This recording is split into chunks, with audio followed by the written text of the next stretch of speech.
No, I don't think so. All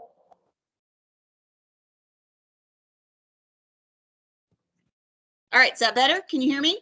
Yes, now we can. Yes. Perfect.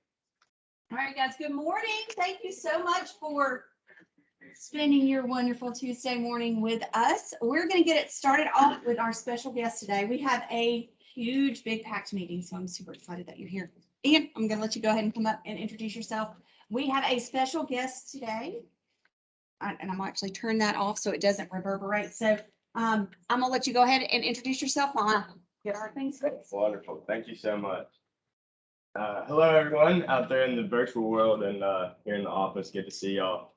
Very happy to be here. My name is Ian Lewis. I work for VIP Benefits, and we provide the benefits here for Coldwell Banker agents. First, Kirsty, thank you for the time. As she said, jam-packed meeting, so I'm going to keep things really short and sweet, kind of go over a broad menu of services that we offer. And then I'll be reaching out over the next couple of weeks to gauge any interest and see if there's any ways that we might be able to help you. So I always like to start with health insurance first and foremost. It's kind of the one area that is pretty self-directed by the agents. And kind of the one area from an insurance perspective where we have less wiggle room, so to speak, with your self-employed status. So where we add value in the health insurance space is by helping you find your max federal subsidies. So there's a lot of them out there. Most people don't know that they even qualify. So if you'd like a resource to find better marketplace health insurance, we can certainly help you with that. I see somebody in the back already on it. So I've met with a few of you. I see some familiar faces in here, but really where we add our value is through a company-sponsored retirement plan, as well as various personal insurances. So some of these things are things that may have been offered to you in company benefits if you had, a W-2 job. Really, the point of our program is to offer those same insurances at group benefit pricing. So these are personal policies. If you are to leave Coldwell Banker for any reason, which I hope you don't, it would leave with you. So all the benefits of a personal insurance policy with the group benefit pricing. So we do offer up to 50% discount on long-term disability insurance, up to 55% on long-term care insurance, and then up to $1 million of term insurance coverage 95% of the time with just a phone call. All that being said, the way that we're able to accomplish that is by leveraging the relationship with you guys. So we were able to go to Principal, Nationwide, Equitable, a few other insurance carriers, top carriers, and say, listen, we're leveraging a relationship with 6,000 Coldwell Banker agents across the Southeast. What kind of group pricing can you give us? So that's how we're able to obtain the discounts. The discounts are a range, so it depends mostly on your age, slightly on health. So like I said, not trying to take too much time here. It is a very individualized experience. I will say there's no one size fits all in my business whatsoever. So I'm going to jump into the company retirement plan here just a little bit. And then, like I said, I'll be reaching out over the coming weeks to gauge any interest. So Coldwell Banker has sponsored a payroll deducted SEP IRA. And so I'm sure we have some fantastic savers in the world here in the room, but with a lot of my clients, if we don't treat retirement like an expense, we don't save for it. So the payroll deduction is a key. We are not able to match contributions, but we are able to match returns. If you're over the age of 45, you will take your investment allocation or a guaranteed rate of 5.5%, whichever is higher. So this is set up very similar to a traditional IRA or a 401k. The biggest difference being in contribution limits. So in a traditional 401k, you're limited to 19.5 or 26,000 if you're over the age of 50. In a SEP IRA, you are actually able to contribute up to $58,000 a year. So that's basically the IRS saying because you're self-employed, we're going to let you stick a lot more back on a tax-deferred basis. So biggest thing I like to point out here is reducing your taxable income. So you're all in real estate, you know that taxes are the killer out here. So fully tax deductible against gross income, the way that we achieve that is anywhere from 2 to 20% of your gross commission check can go directly into this account. So it comes in pre-tax, the investment grows tax deferred, and then you would be taxed at ordinary income at withdrawal in your 60s, 70s, whenever you choose to hang it up and start taking some income. We set this up through Nationwide. One of the reasons is because they're one of the more financially strong companies. Another is for flexibility. So you can actually change your investment allocation or your contribution percentage at any point through the Nationwide portal.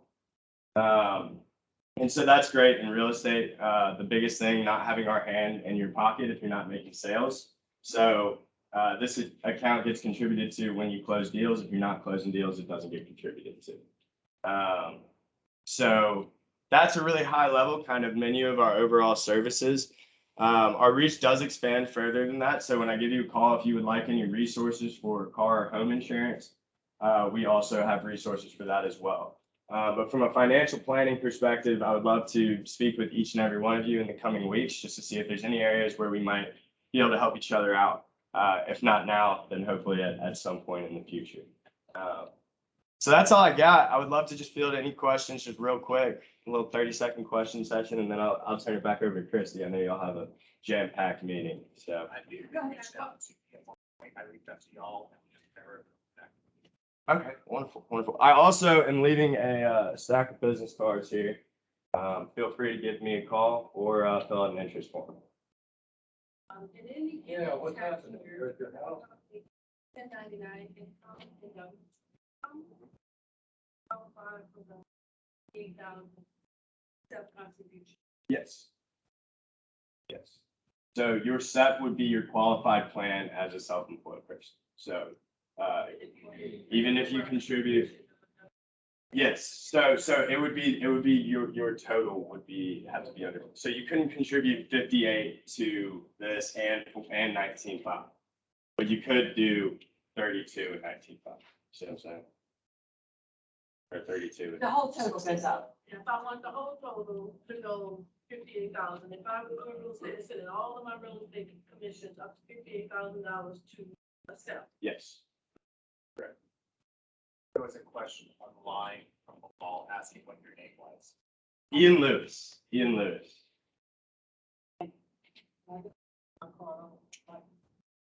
Absolutely. Absolutely. And I am going to be obtaining a list from Kathleen. Yeah. And so I'm going to reach out. Listen, I'm very transparent, not in the business of stepping on any toes. So if you're not interested at all, just tell me. I'll take you off the list. But I'll be reaching out to each and every one of you over the next couple weeks. And guys, you are so lucky to be able to be with Realogy to do this because other brokerages don't do this. They don't have this option. We do. This is huge. For anyone who's been with any other company, it's all on you. This is really unique and a great opportunity for you. So thank you for coming. Yeah, thank you. Thank you so much. You're welcome. All right, guys. Okay, so we're gonna jump into today, which is super exciting. I have to say, I'm very pumped for today. I've been waiting for today. Okay, so we're gonna go through a couple calendar things to let you guys know. First and foremost, please, if you are not in coaching, understand Derek is opening up his script practice on Tuesdays and Thursdays at 9. You guys can come, be involved in that. Let me tell you, these guys are rocking it. If you have never come and listened to his classes and his coaching clients over here, I'm so proud of all of them. Like, they are hitting it hard and heavy. They are overcoming challenges together. They are really working it. I know that they've all really put their heart and soul in this. And man, I can't wait to see what they do. Like, they are all amazing and they're here every day and they're, putting forth more effort than I've seen in most real estate agents in years. So guys, you can do it. I just want to say too, me and Deborah just talking about it here this morning, we overheard them, back then in culture. He's a good teacher. I mean, I didn't think, I'm like, oh, I didn't know that. But I'm just saying, he is excellent. So anybody, even if you're a veteran, seasoned agent, Derek, I think he's an advocate. Awesome. Thank you, Felicia. I appreciate that. If I could just put a tidbit in, I know a lot of people think that script practice is that we read over, because a lot of us, seasoned agents, went over script, you read it 3 times, you read it again, you have to do it with inflection, all this stuff. We don't do it like that. We take the script, we learn how to make them our own. Today, we actually talked about the script between our mind and between our 2 ears, and the things about I am, and kind of mindset, because if we don't have a mindset, a good mindset, none of the scripts that we're learning are gonna do any good. Right. So I would love to see you guys here. I would love to have this filled up so we're not just over in the little corner. Awesome. Thank you, Derek. Now, next week on Wednesday, Derek is actually going to be out of town, so he asked me to step in and teach, and I'm opening it up to everybody because I'm teaching agent financials. Now, on Friday, I did my Facebook Live on agent financials, and a lot of the agents don't understand that check that you guys get, that's not yours, right? When you have a closing, that check doesn't belong to you. That belongs to your business. Part of that belongs to Uncle Sam. I know that sucks, but it does. So we're going to actually go through the steps and the 40-30-30 principle and what that means, and how your money actually needs to work for you. So come next Wednesday, I'm going to teach it at 9 and 10:30. There's 2 different sessions because he has 2 different classes. We're going to start over here in the corner. If we need to spread out, we can actually do that. I'm going to have some handouts, and we're going to talk about your allied resources of who you need in your business to help you from a financial standpoint. So that's next Wednesday. You guys need that. And super excited about this class. Have you guys seen my super cool little flyer for Chris May? All right. So next Friday, the 23rd, we're having a field trip class. All right. So from 1 to 4 is the time of the class. However, Maria has come up with the most amazing idea ever. So for those of you out there in Teams land, we are having a potluck beforehand. So anyone that wants to come in and socialize at 12 o'clock, bring a covered dish, come and have lunch here at the office. Then Chris is going to start class at 1 o'clock. And this is video for beginners. Okay. Chris moved the class because he's got some awesome new equipment that he's gotten in. He wants to talk to people about. So he was going to wait to get some things together, which is why we moved the class from this week, just to let you know. But he's going to talk about what you can do on a smaller scale as a new agent or as an agent just getting into videos to be able to do videos. I do personal videos, how to video homes. And Chris, come and say something because I'm super excited about this class. So kind of what I've got in mind for this is video can be a little intimidating, both in equipment and just getting it done, but then also what do you do with it once you have it? So what I'm going to try and do is we're going to go around the corner. There's a listing that we've got about 2 miles from here. So we're going to use that listing as a backdrop to shoot your own video with just using your cell phone. So I'm going to basically teach some very simple techniques on how to make a little bit of a cinematic shots through the house. So we're going to stay here for about 10 or 15 minutes. I'm going to kind of show you online why we're going to do it and what we're going to do with it when we're finished. And we're going to go around the corner and I'm going to walk all of y'all through this one house and we're going to shoot about 15 or 18 little small 4 to 6 second clips. Then we're going to come back here. I'm going to plug my phone into the overhead TV here. And we're going to edit and turn those little clips into a finished product when we leave. So you guys will get walked through that process. So that's why it probably will take about 3 hours because it's a little bit in depth, but it'll be one of those things that once you've done it once, then you can kind of start taking your own personal twist and making it your own. But I'm also going to show you how to use Coldwell Banker's internal tools to make that video actually work for you. I see all the time, if you even go on some very well-known YouTube channels, agents will pay $700 to $1,200 for a high-quality video, and you go look at it online, it's got 6 views. That doesn't do you any good. So I'm going to teach you how to take the traffic from the 700 plus websites that we do and drive traffic back to that video. And then if everybody has some general interest in this, I can slowly start taking this to a little bit higher level for those who want. Like I personally kind of enjoy the process. It's a little creative. It does make me stand out from other agents. I use it in my listing appointment to say, hey, You know, nobody likes to read anything anymore. If there's pictures, they won't read anything. And trust me, if there's a video, they may not even look at the pictures. So if other agents that your sellers are interviewing aren't doing these things, it already takes you from this level to this level in their mind. And I would venture to say 50% of all of my new business in listings comes to me from a video that I did in the past in some shape, fashion, or form. So there's a lot of reasons to do it, I think, in my personal opinion. So if you have some interest, then I'll take it from just using your cell phone. The equipment that I've ordered in, so I've been using the same equipment for probably 7 years now. I put a big investment into it when I first became an agent. I've been using the same stuff. And it's long paid for itself, but now technology's gotten so good, and the reason I kind of pushed this class back and doing some of my research, I've realized, me personally, I can take all my big equipment that takes up the whole back of my car, and I can buy about $300 worth of stuff and put it in a backpack now.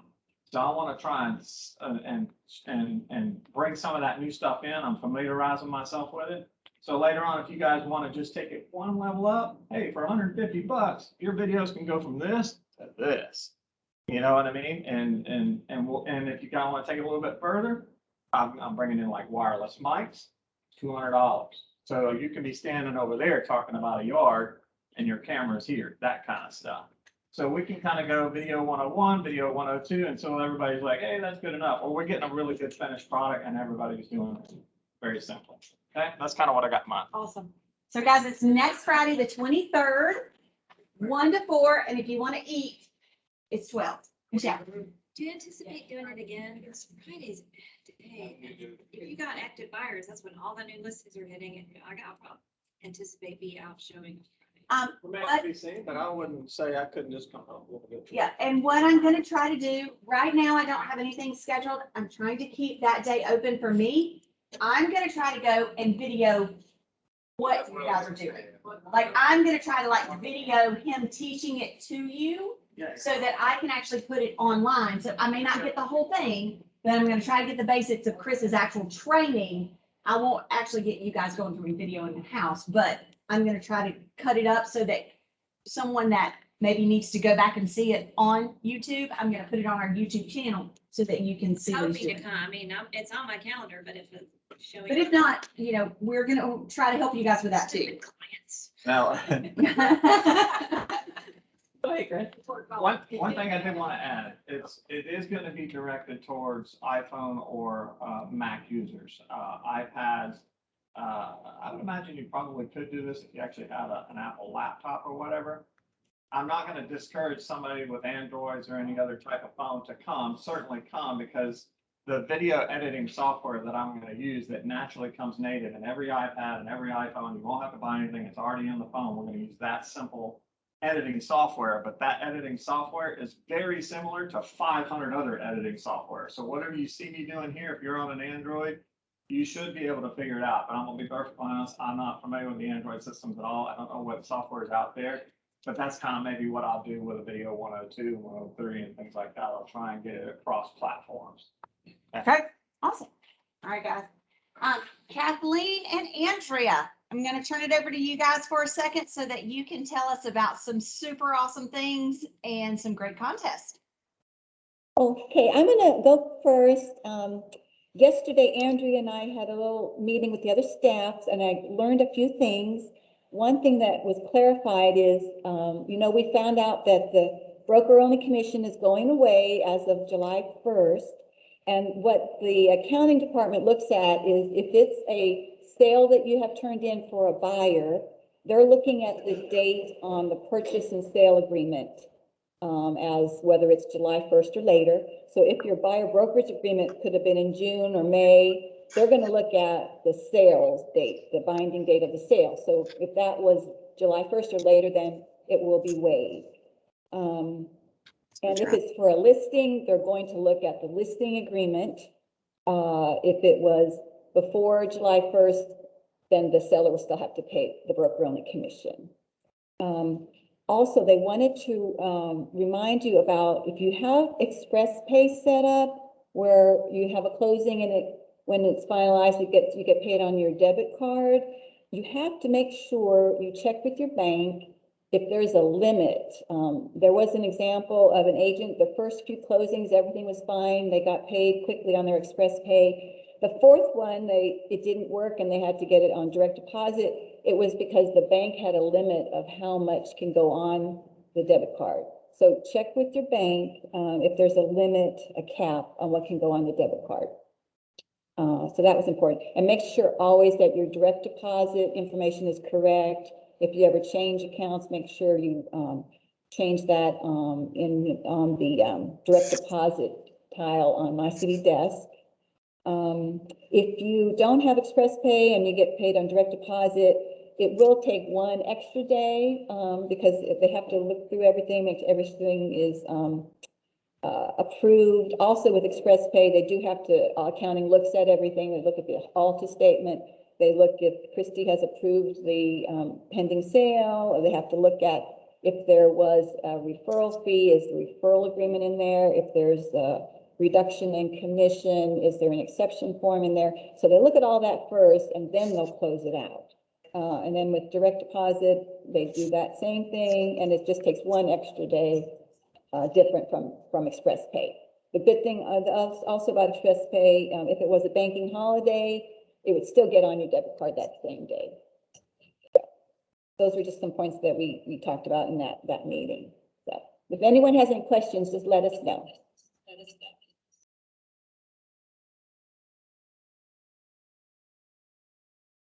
Hey guys, can you hear me? Okay, cool.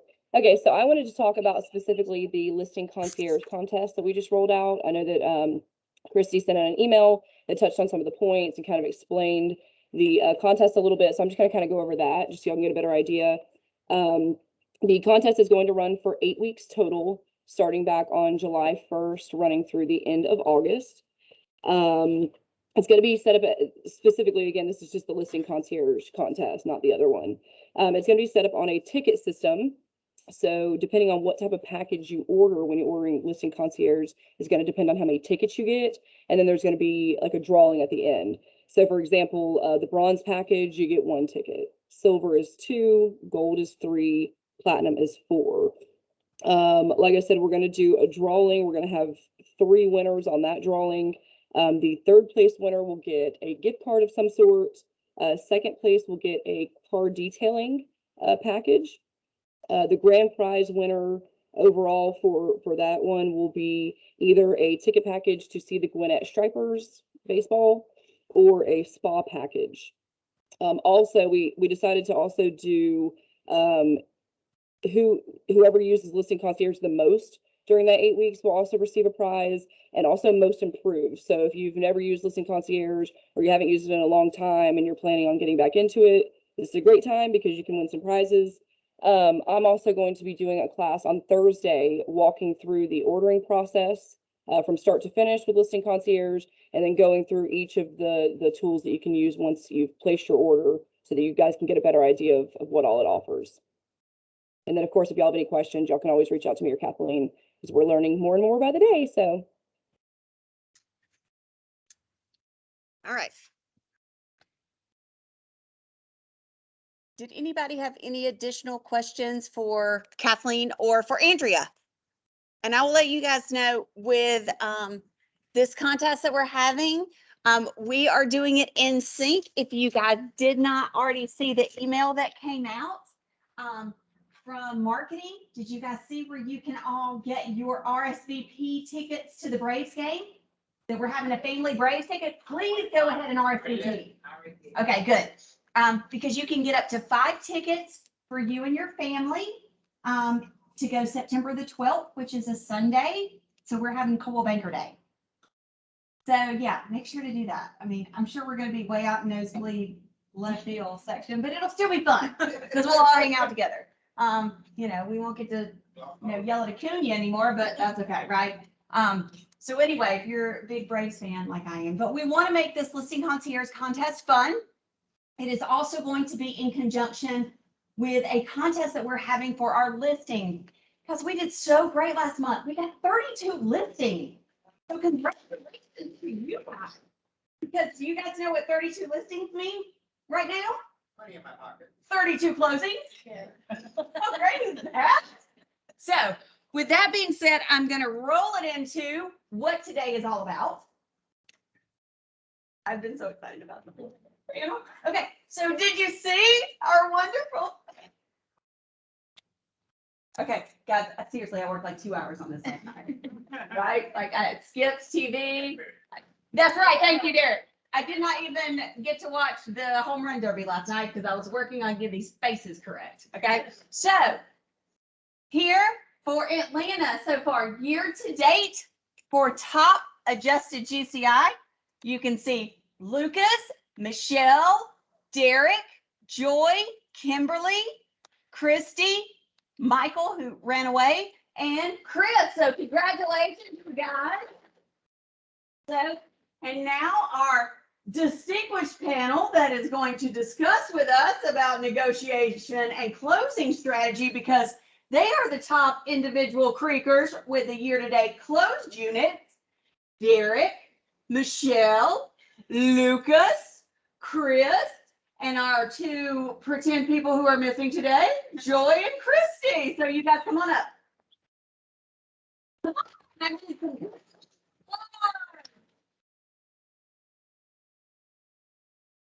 Yeah, you gotta stand. Bad hits. Bad- For real, I do. I'm not making that up. Okay. What she's trying to say is her negotiation tactics are brutal. I kicked somebody. You guys have to stand over here in front of the camera.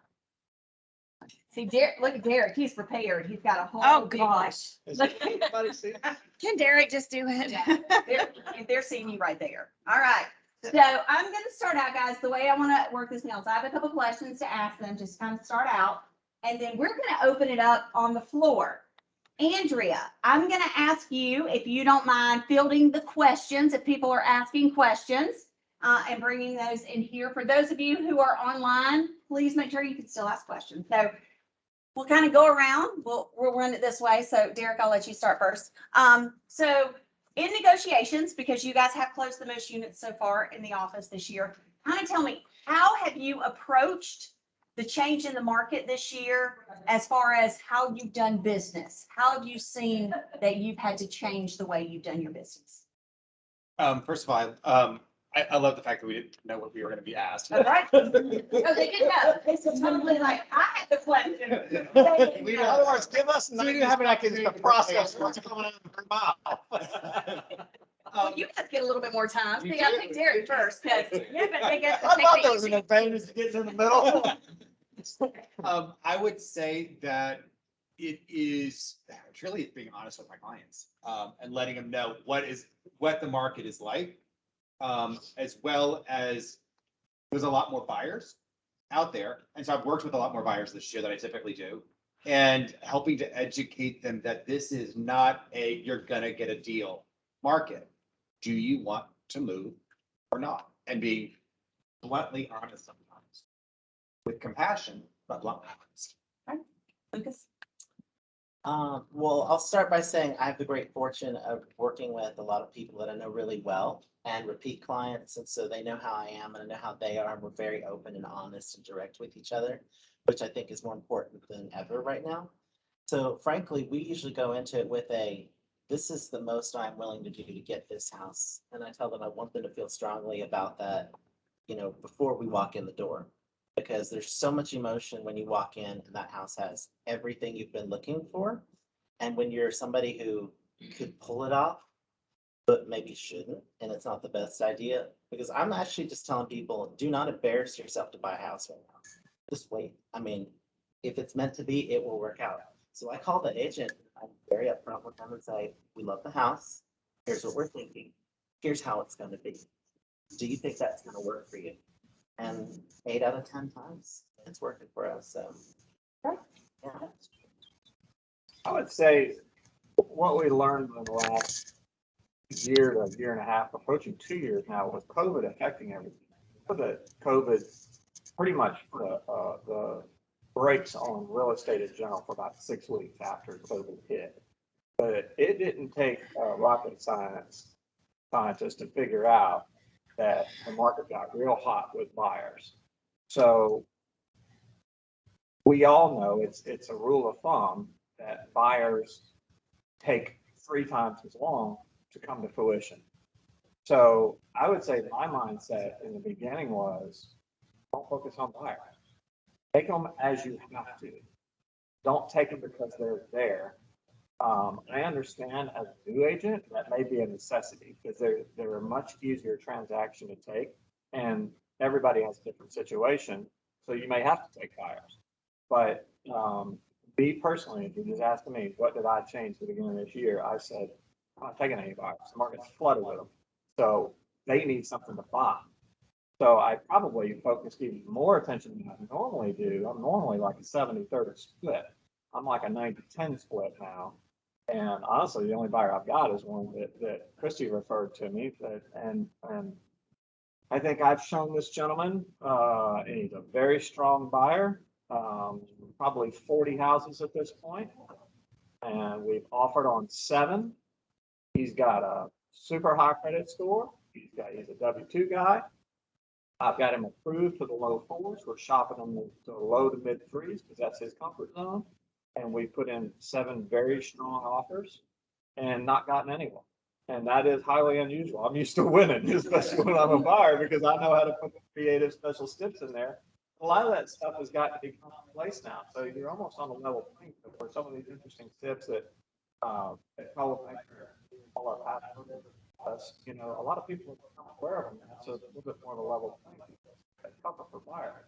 So in that case, I've just focused heavily on getting those listings, reaching back out in the past that are, you know, calling me or just for general reasons. And you can tell when somebody calls, just testing the waters, you know, hey, we're moving up, a little small.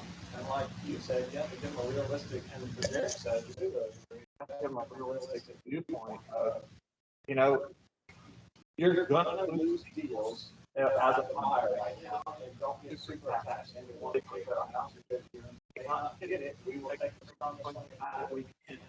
But you're gonna have to put a lot of this control on your back because houses come on every day. And if that's what you're going to go about this, it's gonna hurt. It will happen. So take the buyers if you have to, because hey, you got to represent them as a buyer because they're coming out of something. You're gonna list this, help them as a buyer here. I was just trying to focus on the listings because that's what comes up and gone. So that's a faster way to a paycheck. And turning volume. That's if it's closed units that we're doing, the fastest way to close units is listing. I think it's interesting that you do have negotiations. Nobody's negotiating anything. You throw your best offer there is what I've found. I coach every single buyer transaction when they find out it's going to go.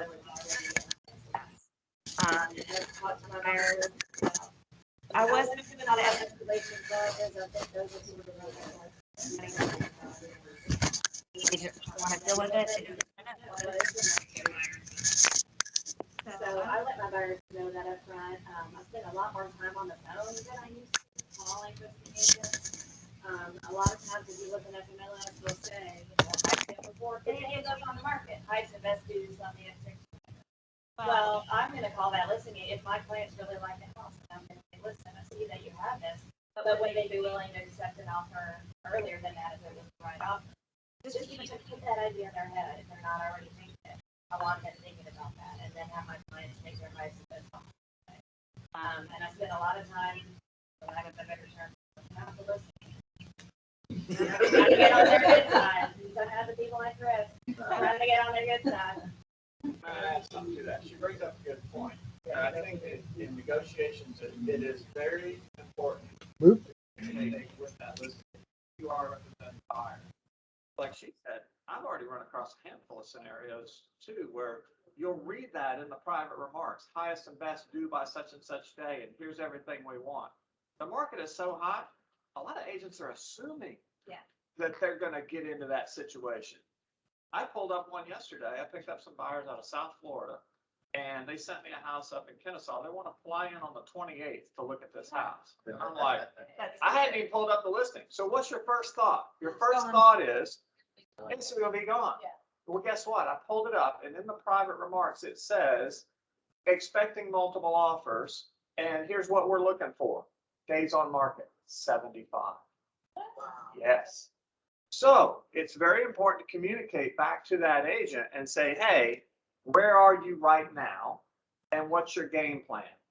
You know, and my question I like to ask a listing agent is say, hey, we're about to come up there, but it's, whether it is or isn't, it's a 2-hour round trip. We don't want to waste anybody's time. Okay.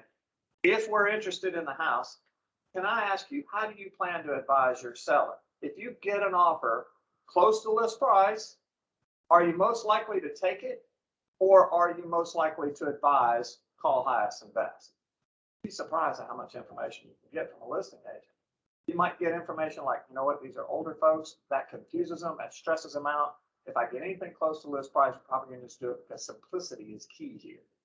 Or you find the other one that says, nope, we need every dollar we need. If we get 2 offers, we're gonna call highest and best and push it out a week. At least you know what you're dealing with. You can go back to your buyer and say, here's what we're dealing with. Do you want to mess with it or not? Before we even go look at it. So Yeah. communication with the listing agent, like she said, is very, very It's key. amazing how much information you can get out of someone just from a phone call. I mean, if you just chat them up a little bit, that I've had agents say to me, I probably shouldn't be telling you this, but, and they'll spill all kinds of stuff. Ask They questions you absolutely shouldn't should ask. not be telling you. You're always warned, don't answer that. Yeah. Well, it's like you can't ask it. Well, answer it. I mean, I've gotten a lot of information that way that has helped me win some things. My first thing with Chris, 75 days, why is the home market 75 days? I left a message for that agent last night at 6:30. She hasn't returned my call to answer that question. It's probably been on and off. It's probably one of the. It hasn't. I pulled the history. It's not even under contract. It's at one $10,000 price. They have a reduction. great house that's really overpriced. Yeah. Yeah, it Yeah. is. People don't realize you Well, can they still didn't update overprice a their house right remarks. now. The general Oh, public's not everybody stupid. wants to overprice it. Right. Sellers are. AJ has a question. So I wrote my 4th offer for a couple over the weekend. And they started out at 11,000 over list. And then they were willing to go up to another 15,000. And I put an escalation clause in there. And the agent was very nice. I'd been communicating with her prior to even sending the offer. She was very nice. She responded and she said, EJ, you wrote a great offer, but it wasn't about the price. The other offer that won out was no inspection, no appraisal, and no financing contingency. So- How do you compete with that? 2 things come to mind. Let me ask you, what do you think happened there? Yeah, you got 2 problems there. Your Right. first one was what? Well, I have a buyer who can't afford to waive the appraisal and. I get that. financing The first reason she said, well, you did your escalation clause and she said you wrote a good offer, Right, but she said it wasn't about the price. right. So what's that tell you right there? What's your lesson there? It tells me it wasn't about the price, that they wanted a. But you simple- found out about it after you wrote the offer. Right, So that communication with that listing agent, that's another key question in Yeah. negotiations is, hey, what's important to you and your seller? Yeah. What are we looking for here? Are we a dollar and cents person? Mhm. Are we looking for a cash? Are we scared of VAs? Or talk to me. What, and you may not be, you're asking 2 questions. You're asking, what does your seller want and believe? And then how do you plan to advise? Okay. So, and then your second one, if you'd known ahead of time yeah. that they were looking for people that were not looking at appraisal contingencies and things like that, then you know you got a buyer that just can't compete. That's Well, just what it the is. What it buyer is. still would have wanted to go look at it. I know this buyer, they would have still wanted to go look at it. And guys, that also comes back to, and I'm sure that the panel will tell you too. It also comes back to appraisal contingencies only matter with one type of loan. What is that? FHA, Nope, no? Yeah. conventional. Because it doesn't matter. You don't get an appraisal contingency when it comes to FHA, VA, and USDA. Because it doesn't matter if it's the day before closing. If it's FHA and it doesn't appraise, they can walk away the day of closing.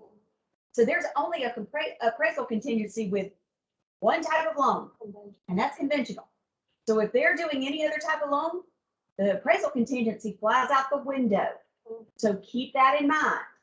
Which means you have to educate the other agent like she just educated us on that. Well, it was a conventional. Speaking to that, what you said also, I think some of the more experienced listing agents are coming to realize that all these people waiving all these contingencies and making all these crazy offers are not necessarily the best offers to take, because those are the buyers that are walking away during due diligence because they found something else they like, that they feel like they can get a better deal on. So I like to point that out too. I'll say, I'm sure you got a bunch of these crazy offers, right? And they'll say, yeah, we got one this, we got that. And I'll say, yeah, I had one of those on one of my listings and I had 2 buyers back out on those kind of offers. I mean, if you put that thought in their head, it sounds a little manipulative, but. So? Hi, the guy had gone to 350 on the offer, and she said, we didn't even look at it because we knew that, he had an appraisal contingency. Mhm. And she says, we knew that it wouldn't appraise. Not Right. even worth it. Yeah. So, well, and I do bring that up too during my initial phone call. Say, where do you think this is gonna Yeah. appraise? And if I'm thinking about, I've said to buyers, this is what I'll say to agents when I think they've listed too high, I'll say, I'm having trouble justifying this price. Can you send me the comps that you use? And they'll send me all kind of crazy, weird stuff, but that's another discussion. So Derek, I have a question for you. When you have gone through and had that discussion with your buyer and you have already gotten them over the hump that they understand what you're saying, they still have picked out a house, you put it on paper and you've got it accepted. So you kind of gotten past that part. What have you found in this market has been the most challenging point? Has the point of acceptance to the closing table? Lenders, Okay? Why?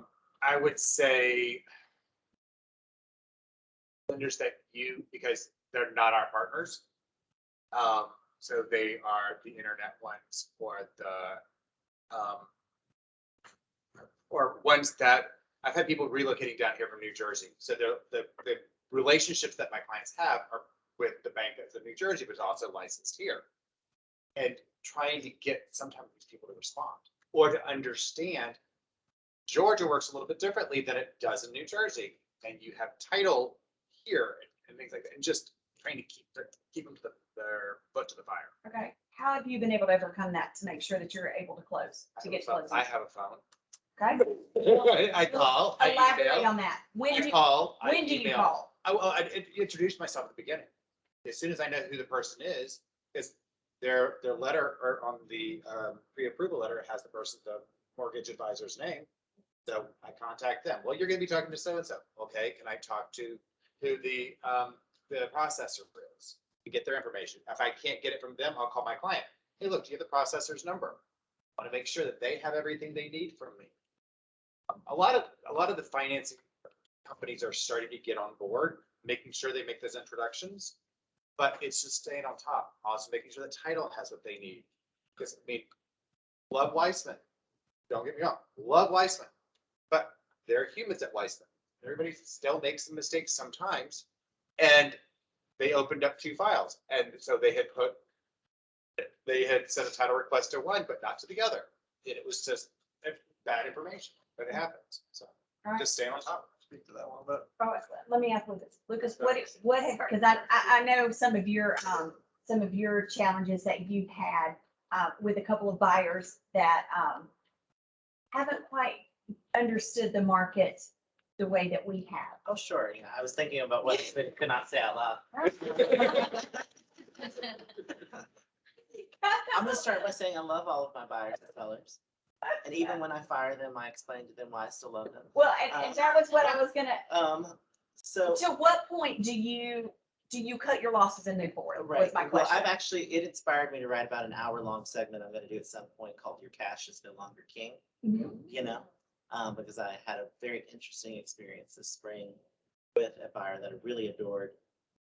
He was very young and very well off, but came from a family that was very well off, meaning he was 32 years old, thinking nothing about buying $1 million townhome, and just did not understand the reality of this market.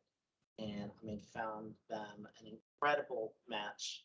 And we went 6 weeks of going back and looking at it and going through different architects and contractors and project managers, and weren't ready to write an offer yet. And, so I said, perhaps we should put the brakes on it and you buy something well below your means. And this is gonna help you figure out what you really want here, since you're not entirely sure. And that didn't quite work either.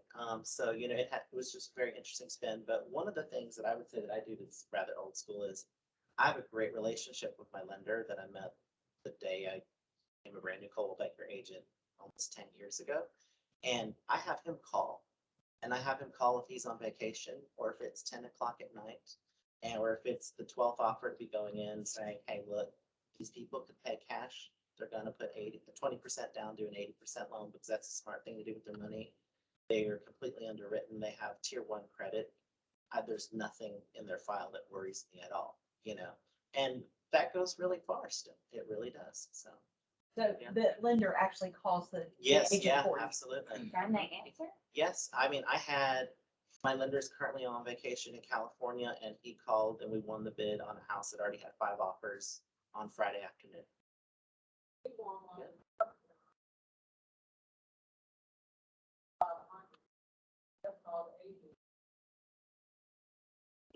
Guys, Because they know the your lenders lender's will gonna do it for you. communicate with them. And on the other side of it, you know, I've recently had a lender that did not communicate with me or the buyer's agent.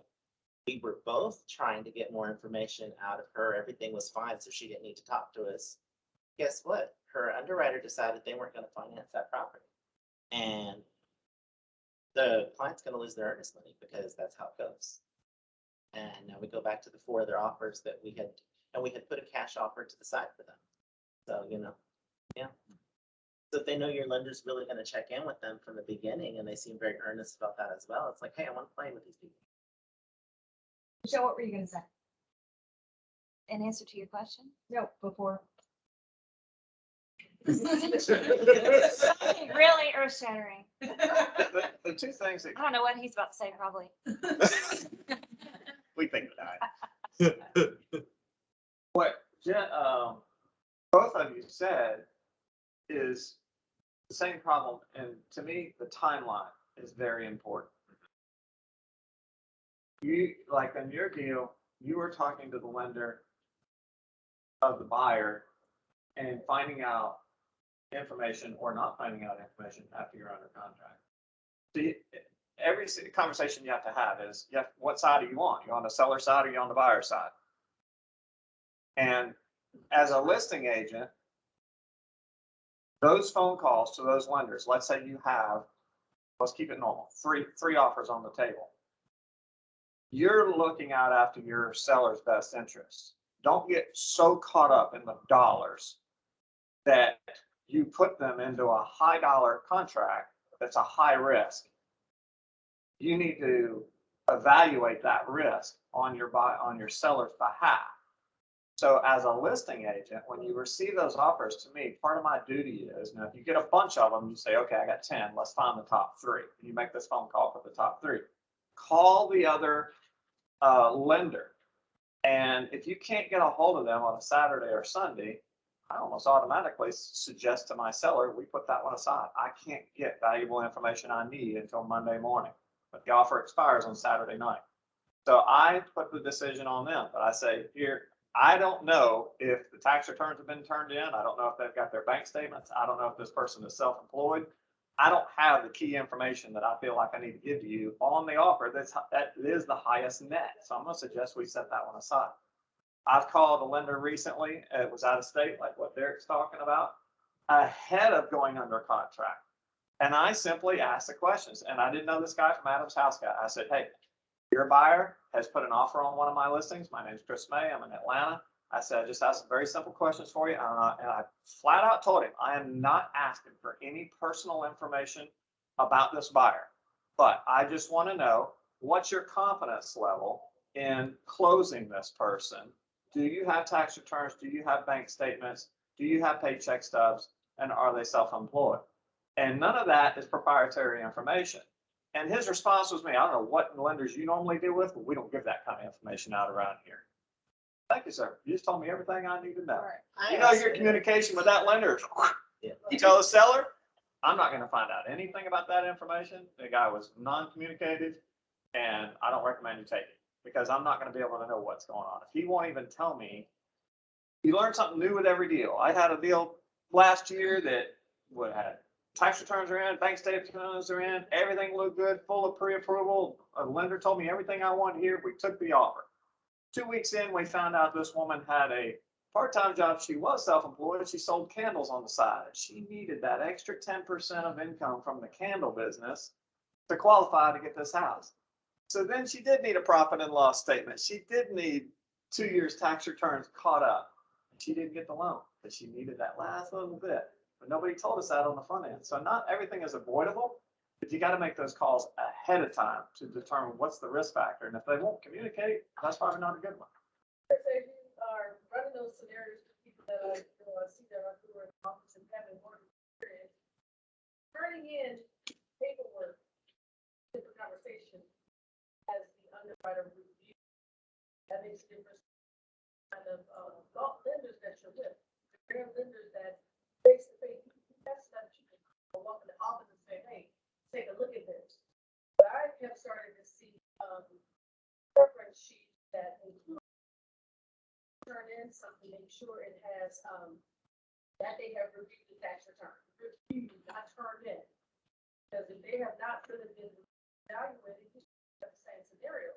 You get to the table, the person who's talking about that part-time job is all listed in the application, they turned in the information. All that underwriting is not repeating, that's what makes the decision. And that's really gonna depend on the lender, because there are specific lenders, right, like Chris and I have dealt with a lender for years. She's our main go-to lender. That's how Chris and I actually met way back in time, that she won't pre-approve anybody until that person has gone through underwriting. So when she tells you she's approved, come hell or high water, you're getting to the closing table. She didn't approve anybody until she's already gone through underwriting, but that's not the standard for lenders. Schools are pre-qualification. Right. So Right. so everybody, so we have some new agents and everybody has a different learning curve on what they've got here. I think it's good to just lay the baselines here. So let's just identify what a pre-qual is versus a pre-approval, okay? And other agents that you're dealing with sometimes get this mixed up. So this is why you have to, when you ask the question, you have to elaborate a little bit. Hey, is this a pre-qualification letter? Or this letter says, and all the letters are funny. Sometimes, how many times have you seen this is a pre-qual / pre-approval? Well, which is it? Okay. Right. And it doesn't have Or any generic detail in letter. it. All those letters are junk to me. All they are is something for me to get a name and phone number off Oh, yeah, it's of. a form. Right. But you would think there would be an industry standard. There's not. Especially when it's a work doc. Right. And put your lender's full contact information in the offer. I mean, Yes. put their cell phone that you know that they answer and take to lunch with them, and their email address that they will see quickest. And I mean, it helps so much. I do that, and I use my preferred attorney's cell phone right next to on top, so they can go, well, what is the fee at Weissman, or what is the whatever? Because people get stuck on that. Don't lose a deal over that. Weissman will match their fees. You can still work with people that you know are going to get it done on time. The pre-qualification letter simply means that the buyer has called a lender and they have verbally given them information and they have filled out a loan application. And that loan application is just simply asking them what's your income and what's your outgo and list your assets. So they take the information off of that loan application or verbally, because the lender can just ask them questions and type it into the computer. They put that in some software and the software spits out a yes or a no. If that software spits out a yes, you get a pre-qualification letter, but it's only information based off of what they said on the phone or on an application, okay? Now, technically, a full pre-approval letter means that all the information that was given has now been verified documentally. So if somebody says, I make $88,000 a year, they now have the last 2 years tax returns to verify, they turn that into the IRS, and that's what they make per year, okay? Then when they get to run their credit, they get to cross-check the credit against what they said their assets are. Usually the key documents are, and the key questions you want to ask as a listing agent to the other side is, have they tax returns? Have they turned in the last 90 days of bank statements? And have they turned in the last 60 days of paycheck stubs? So those are the primary documents that a lender can verify what's on the loan application. So that's the questions that you ask the other side when you receive an offer. Have they turned in these documents? And if you can't get a hold of the lender and ask those specific questions, or they don't want to give you that information, you're not asking what was on the tax returns. You're just asking, do you have them? That's it. And understand, if you have gotten a contract that has included an FHA, VA, conventional, or USDA exhibit that is signed by the buyer. They are giving you permission to talk to their lender and ask those questions. Just to let you know, second page, first paragraph, halfway through. And the type of loan, because somebody just asked this, the type of loan, letters that Jeff gives is he gives a pre-approval letter. He does not do pre-qualifications. He's gone through. Yes. Not necessarily. That's not the way I understand it. A pre-approval just means that they have those documents and they've cross-checked it. What's on the document is what's on the loan application. Correct. That's all you can really do before you go under contract. Deals still fall apart because they go into underwriting. And like she said, and Derek said, some lenders will pre-underwrite, like the girl we talk with all the time. She'll pre-underwrite because they have their own in-house underwriters that used to work for Fannie and Freddie. So they basically try and work out all the kinks before it goes to Fannie or Freddie. That's unusual. Okay. Credit unions? Credit unions sometimes, just as that's their way of business, they will not do they don't even ask for documents until they have a contract that's binding. So sometimes you just may just set aside somebody who's dealing with a credit union aside And you don't because know. they're not going to get a pre-approval. That's the key one that you take to the buyer's agent and say, look, you know what? They deal with a credit union. We have no problem with that, but we don't have any confidence that they can close this unless it's a full pre-approval. Would you talk to your buyer? Would they mind giving their documents to our lender? He'll get it done in the next few hours. Your offer doesn't expire for another 48 hours. Would he be willing to work with? They could still use a credit union, but we need to feel more secure. You got the best offer, but we want to feel secure it's going to close. That's the key thing. Does that change? Huh? Does that change their credit? Okay. No, there's- Jeff's not here, is he? There's, okay, he just not here. There is, okay, so understand and let your buyers know that when they are shopping for a mortgage, it is not like shopping for a car. All right, there is a soft credit pool and a hard credit pool. You can actually go and shop mortgages and talk to different creditor, different mortgage lenders. They will pull credit, but it is a soft pull to see your credit. Like it's a step above Credit Karma or whatever, right? So you can see it. Yes, they pull it, but it doesn't hurt your credit. Now, when they file, what they call file for your mortgage, where you fill everything out and you've decided this is the company you're going with, it is a hard pull. So yes, it is going to hit your credit. But if they go and apply with 3 different mortgage companies to see what's the best rate, it's not going to pull their credit to the extent it's going to hurt their credit. That's what's called a soft pull. Yes, that's you can still do a pre-approval without going through signing all your documents and filling out all the paperwork to actually get the mortgage.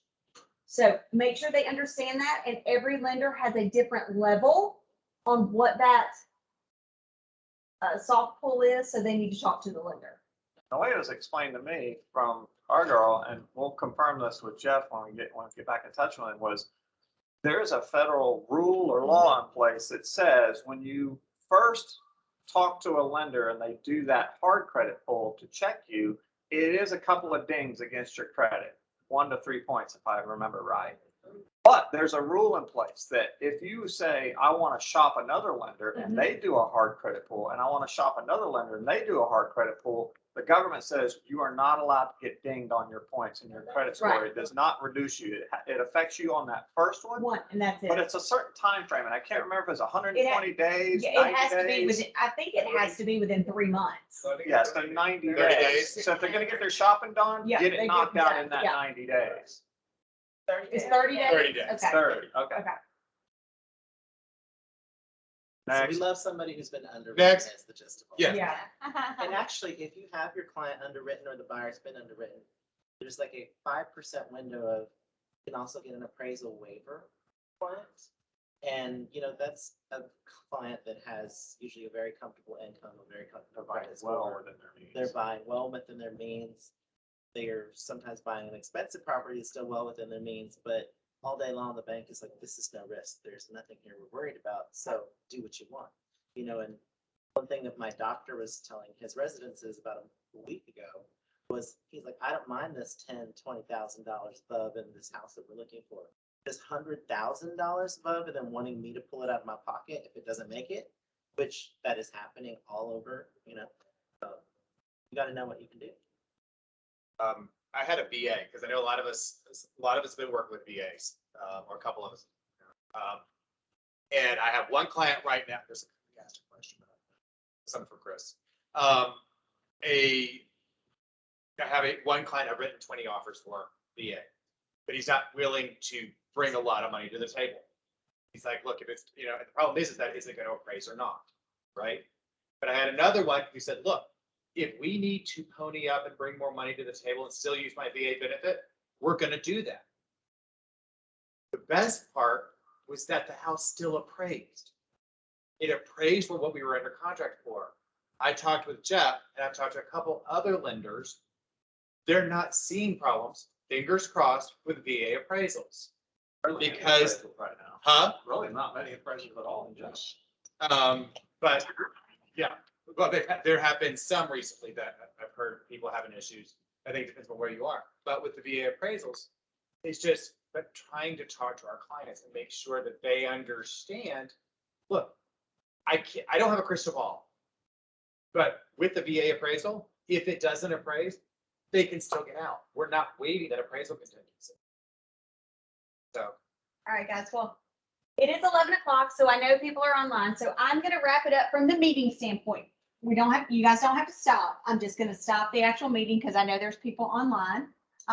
So first and foremost, can we give these guys a round of applause? And I want to do more of this stuff because I think you guys get much more from this than you do having someone stand up here and talk to you, right? Because this is your business. And these guys have proven they know what they're talking about, right?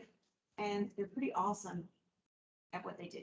So super, super proud to do business with all of them and with you guys. So thank you so much. If you guys want to say and ask them questions, and thank Chris, he brought us donuts. All right, everybody online, thanks for hanging in there with us, guys. Next time you need to be in the office. Can I share this? Yeah, share it quick. Okay, well, I just wanted to share with you guys I talked with a lender the other day about, you know how people are saying, oh, the market's gonna crash, the market's gonna crash, we're going so high, we're gonna crash. Don't write on your face. I'm not, writing below it. So, he said it, I pulled some data, and you can pull it yourself, but they started tracking, in 1953, the real estate trends of pricing. And we see the upward tick, and then we saw the big drop. And then we start going back up. This is about where we are right now. If we kept going, we would have been there had we not had that big drop. So when people are saying, oh my gosh, we're going to have a housing burst, we're going to have this big bubble that's going to burst, and housing isn't going to crash. They've also put things in place so we don't have this again. We're not going to have interest rates jump because they put protections in place. Oh, I get passionate about this. So this is our job to help educate. Yes. So I was going to add to that, that not only is that the case, but if you look at most of the data, it states that they were still selling the same amount of houses. They just weren't selling them for as much. Right. Yeah. Yeah. So the thing is it's exciting. But information, if you guys want to take it and look at it, it came from the DQJDJ. Whatever that means. Thanks, Gary. So, anyway. Yeah. That's right. We have initials behind the name. Yeah.